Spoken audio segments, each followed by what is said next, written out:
फूलों के रंग से दिल की कलम से तुझको लिखी रोज पाती। कैसे कहूँ मैं किस किस तरह से पल पल मुझे तू सताती।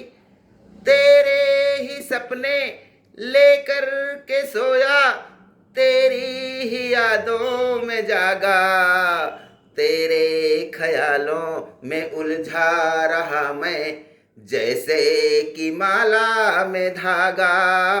हो बादल बिजली चंदन पानी, जी हाँ, बादल बिजली चंदन पानी। आज हम इस पर चर्चा करेंगे।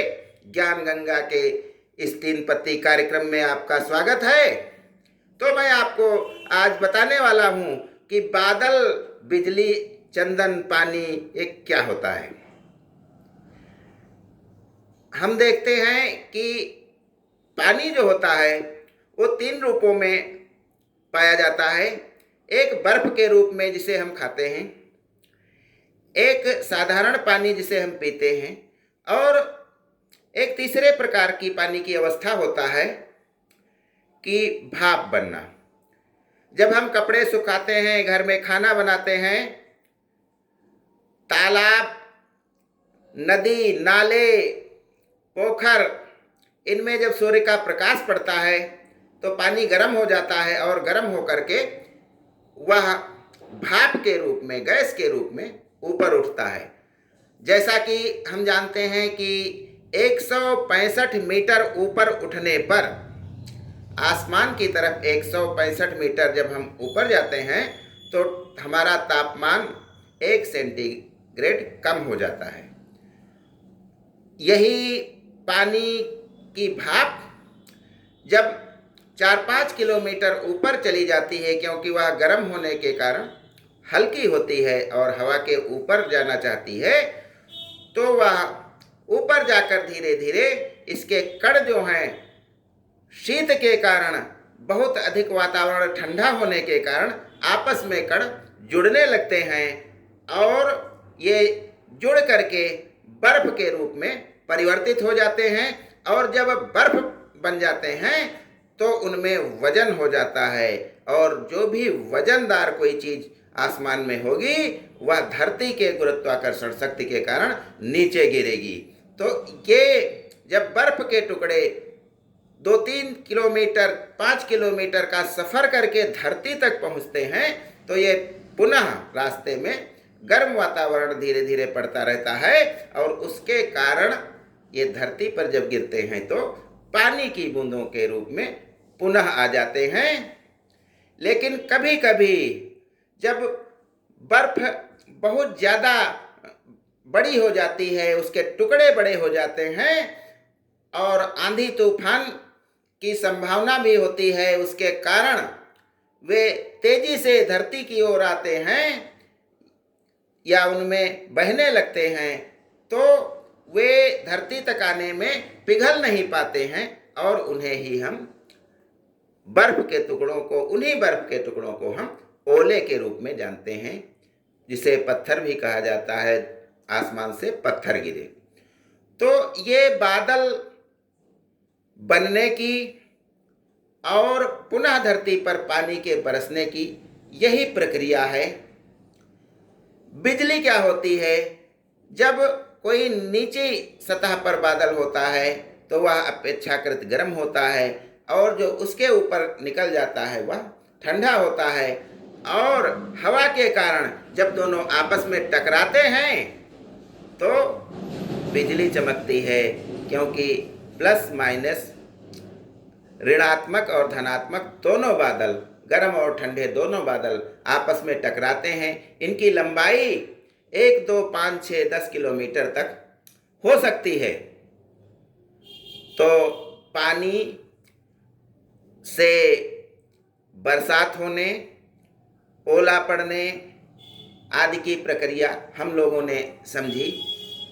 और चंदन की बात रही तो पुष्पा 2 जिसने देखा है वो चंदन तो जानता ही है क्या होता है। तो बादल, बिजली, चंदन, पानी, इसके बारे में आज हमने जाना। लेकिन जो मरुभूमि होती है, जो राजस्थान की भूमि है, जो थार का मरुस्थल है, जहाँ पर बालू ही बालू है, गर्मी ही गर्मी है, कहीं बरसात का नामो निशान भी नहीं है, वहाँ भी एक बादल बरसते हैं जिन्हें उत्तंग मेघ कहा जाता है। इसके बारे में विख्यात है, पुराणों में कहा गया है कि एक ऋषि थे भृगुनंदन, कश्यप ऋषि के पुत्र उत्तंग। कश्यप ऋषि के शिष्य थे ये उत्तंग। इनको बताया गया था कि यदि आप मरुभूमि में कठोर तपस्या करेंगे तो आपको भगवान के दर्शन होंगे, विष्णु भगवान आपसे मिलेंगे आके। उसके दृष्टिगत उत्तंग ऋषि तपस्या करने लगे मरुस्थल में जाकर, थार के मरुस्थल में जाकर के, जहां बालू ही बालू दिखाई देती थी। महाभारत का युद्ध समाप्त हो गया था और भगवान श्री कृष्ण अपने रथ पर बैठ करके द्वारिका की ओर लौट रहे थे। रास्ते में उन्होंने देखा कि किसी तपस्वी का धाम है, तो उन्होंने कहा प्रणाम करके चलते हैं। उत्तंग ऋषि के सामने अब भगवान श्री कृष्ण खड़े थे। उनको देखते ही प्रणाम किया भगवान ने, और जब वे उत्तंग ऋषि श्री कृष्ण से पूछ रहे थे कि आप तो द्वारिकाधीश हैं, आप तो साक्षात विष्णु के अवतार हैं, तो मुझे विश्वास है कि आपने महाभारत का युद्ध रोक लिया होगा। लेकिन जब भगवान श्री कृष्ण ने उत्तंग ऋषि से कहा कि नहीं, जो नियति ने पहले ही लिख दिया था उसे कोई कैसे रोक सकता है, इस पर उत्तंग ऋषि बहुत क्रोधित हो गए और कहा कि आप विष्णु के अवतार हैं और आपने यह संहार नहीं रोका, तो इसके लिए आप उत्तरदायी हैं, मैं आपको शाप देता हूं। तभी भगवान श्री कृष्ण ने कहा कि शाप क्यों देंगे हमको, यह सारा ब्रह्मांड मेरा है, और जब पुराने पौधे धरती में विलीन होंगे तभी तो नई कोपलें निकलेंगी, यही सृष्टि का नियम है।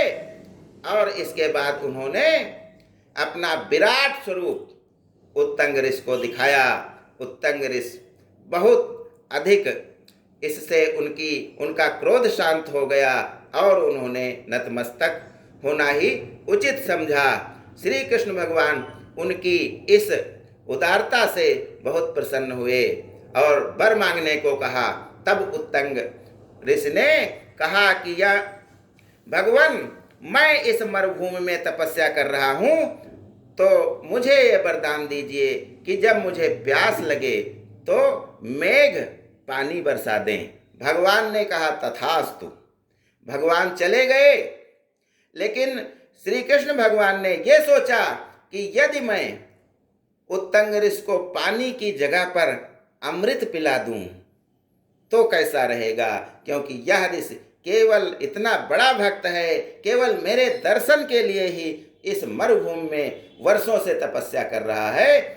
तब भगवान ने इंद्र भगवान से कहा कि एक धरती पर ऋषि हैं, वो साधारण ऋषि नहीं हैं, उन्हें अमृत पिला दीजिए। भगवान इंद्र ने कहा कि यह स्वर्गलोक के नियमों के प्रतिकूल है, हम उसको अमृत नहीं पिला सकते। तो भगवान ने कहा कि वो इतने महान ऋषि हैं कि आप चाहें तो उनकी स्वयं परीक्षा भी ले सकते हैं। इंद्र ने कहा मैं अमृत लेकर के जाता हूँ, लेकिन उनमें अगर वो गुण होगा, अमृत पीने की क्षमता होगी, अमृत पीने लायक वो होंगे, तो मैं उनको अवश्य पिलाऊंगा। ऋषि गर्मी की मार से रेतीले वातावरण में बहुत अधिक परेशान हो रहे थे। तभी इंद्र भगवान एक चांडाल का रूप धारण करके खाल के बने बर्तन में पानी लेकर के उनके सामने प्रकट हुए। ऋषि ने कहा कि आप कौन हैं? तो उन्होंने, इंद्र जो बने थे चांडाल, उन्होंने कहा कि मैं एक चांडाल हूँ और आप प्यासे थे तो इसलिए मैं चला आया हूँ। अब ऋषि सोचने लगे कि भगवान कृष्ण ने कहा था कि जब आपको प्यास लगे तो मुझे याद करिएगा। मैंने जब याद किया तो ये चांडाल प्रकट हो गया। ये तो फिर उन्होंने हमसे छल किया है, मैं इसके हाथ का पानी नहीं पीऊंगा। बार बार इंद्र जो चांडाल बने थे उन्होंने कहा कि आप पी लीजिए, आप पी लीजिए, लेकिन ऋषि ने उनके मन से राग द्वेष का भाव नहीं गया था। मानव मानव के प्रति प्रेम की भावना जो होती है, जाति पात को दूर करके, वह उनमें जागृत नहीं हुई थी। इसलिए उन्होंने सख्त मना कर दिया कि आप जाइए, मैं आपका जल नहीं पीऊंगा। इतने में देखते क्या हैं कि भगवान इंद्र जो चांडाल के रूप में आए थे वे पानी सहित गायब हो गए हैं।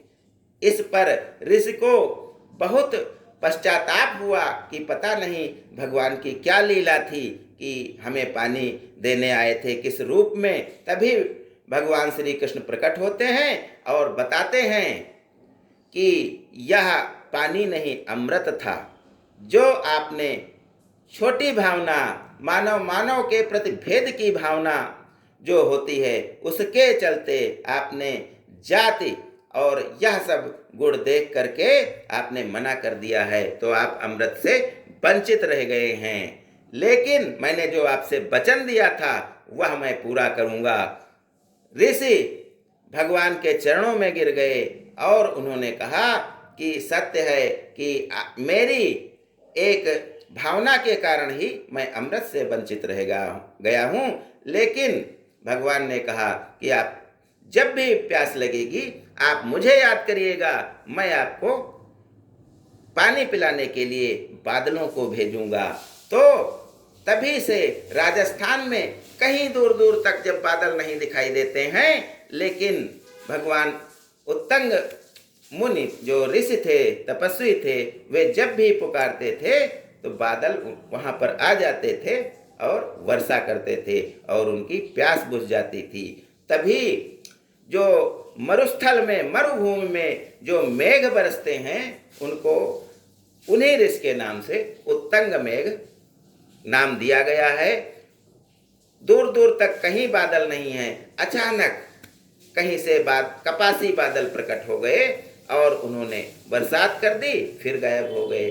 तो ये कहा जाता है कि भगवान श्री कृष्ण के वरदान के कारण राजस्थान में यह वर्षा होती है, तो इन बादलों को उत्तंग मेघ कहा जाता है।